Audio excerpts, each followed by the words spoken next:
ఈ వీడియోలో మనం ప్రదక్షిణాలు అనేవి ఎక్కడి నుంచి మొదలు పెట్టాలి, సొంత ఇంటికలు నెరవేర్చే సంకల్పం గురించి, అలాగే తులాభారం గురించి, అష్టోత్తర పూజ గురించి, అన్నదాన వివరాల గురించి, ఇంకా స్పెషల్ దర్శన టికెట్స్ అనేవి ఎలా తీసుకోవాలి అనే దాని గురించి మాట్లాడుకుందాం.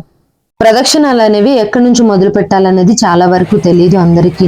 ప్రదక్షిణాలు అనేవి దేవస్థానం ఎదురుగా హుండీలు అనేవి బయట ఉంటాయి. ఆ హుండీల నుంచి స్టార్ట్ చేసి దేవస్థానం బ్యాక్ సైడ్ నుంచి అలా వచ్చి మళ్ళీ హుండీల దగ్గర మనం పూర్తి చేయాలి. ఇక్కడ అన్నదానానికి విరాళాలు అయితే ఇవ్వచ్చు. ఇక్కడ 100 రూపాయలు చెల్లిస్తే మీ పేరు మీద ముగ్గురికి అన్నదానం చేస్తారు. అదే 1000 రూపాయలు చెల్లిస్తే 30 మందికి మీ పేరు మీద అన్నదానం చేస్తారు. మీ పేరు మీద 5116 చెల్లిస్తే శాశ్వత అన్నదానం అనేది మీ కుటుంబం పేరు మీద జరుగుతుంది. ఇక్కడికి వెళ్లేవారు 7 శనివారాలు 7 ప్రదక్షిణలతో పాటుగా అష్టోత్తర పూజ కూడా చేసుకోవాలి. ఈ పూజని శనివారం కాకుండా వీక్ మొత్తం అన్ని రోజులు కూడా చేస్తారు. మీ రాశి సంకల్పం బట్టి ఏ పూజ అనేది ఏ రోజు చేసుకోవాలి అనేది అక్కడ ఒక క్యాలెండర్ పెడతారు. ఆ క్యాలెండర్ బట్టి మీకు ఏ రోజు పడుతుంది చూసుకొని ఆన్లైన్ గానీ ఆఫ్లైన్ గానీ బుక్ చేసుకోవచ్చు. టికెట్ అనేది 150 రూపీస్ ఉంటుంది. ఈ పూజ చేసుకోవాలనుకునేవారు 2 కొబ్బరికాయలు, అరటిపళ్ళు, అగరవత్తులు, కర్పూరం, తులసిమాల, విడిపూలు వీటితో పాటుగా స్వయం పాకం ఇవ్వడం కోసం కొన్ని సామాన్లు కూడా తీసుకువెళ్ళాలి.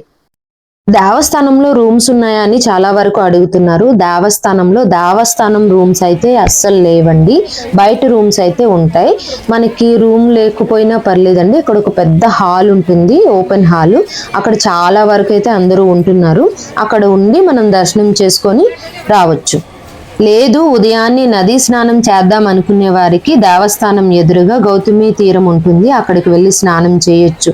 లేదంటే వాష్రూమ్స్ ఉంటాయి, స్నానపు గదులు ఉంటాయి, అక్కడ కూడా చేసి రావచ్చు. ఎదురుగానే కేశఖండన సాల కూడా ఉంటుంది.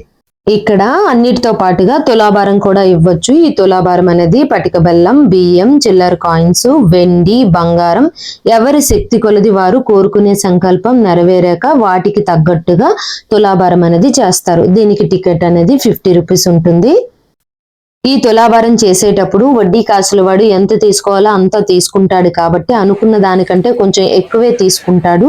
దానికి తగ్గట్టుగా మీరు ప్రిపేర్ అయ్యి తీసుకుని వెళ్ళాలి.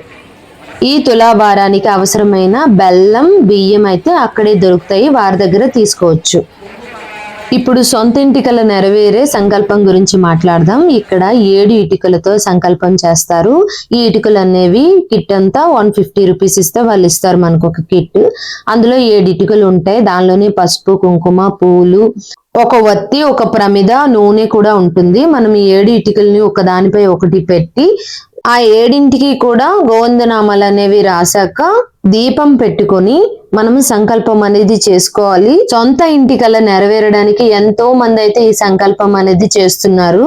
అక్కడే 100 రూపీస్ ఇస్తే పిండి దీపాలు కూడా ఇస్తారు. ఈ సెట్ లో పిండి దీపాలు, నూనె, ఒత్తులు, పువ్వులు అన్నీ ఉంటాయి. 7 పిండి దీపాలు పెట్టాలనుకునేవారు అక్కడ తీసుకొని అక్కడ దీపం పెట్టవచ్చు. అందరికీ పెళ్లి రోజులు, పుట్టినరోజులు ఏవైనా వస్తూ ఉంటాయి కదా, సెలబ్రేషన్స్ చేసుకోవాలి అనుకునేవారు 26 కేజీల బియ్యం బస్తా అనేది ఇస్తే 101 మందికి వారి పేరు మీద అన్నదానం అనేది పెడతారు. అన్నదానం కోసం ఏమి ఇచ్చినా సరే వారు స్వీకరిస్తారు. అలాగే అన్నదానం అనేది ఉదయం 10 గంటల నుంచి సాయంత్రం 6 వరకు కూడా అన్నదానం అనేది జరుగుతుంది. ఇక్కడ ప్రతి వారం కూడా జనాలు లక్షల్లో వస్తున్నారు. వారంకి పెరుగుతూనే ఉన్నారు కానీ తరగడం లేదు. ఇలా పెరగడానికి గల కారణం వారి కోరికలు నెరవేరడం వల్ల మళ్ళీ వారాలు అనేవి చేస్తున్నారు.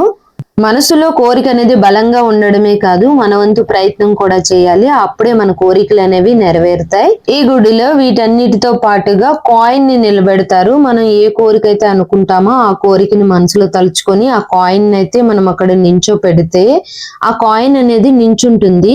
అప్పుడు మన కోరికలు తీరుతాయని ఒక నమ్మకం.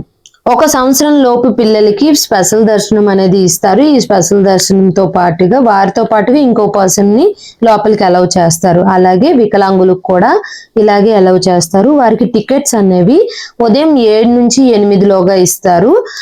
వాళ్ళకి దర్శనం అనేది ఉదయం 11 గంటల నుంచి 12 వరకు 1 గంట సేపు అయితే స్పెషల్ దర్శనం అనేది ఇస్తారు. చాలా వరకు ఎలా వెళ్ళాలి అనేది అడుగుతున్నారు. ఇప్పుడైతే ఎక్కడి నుంచి వచ్చినా సరే రాజమండ్రి అయితే రావాలి. రాజమండ్రి నుంచి మనకి డైరెక్ట్ గా వాడపల్లి సాటర్డే అయితే ఉంటాయి. లేదు అనుకుంటే రావులపాలెం వెళ్ళి వాడపల్లి వెళ్ళొచ్చు. లేదంటే రాజమండ్రి నుంచి కూడా వాడపల్లి వెళ్ళాలి.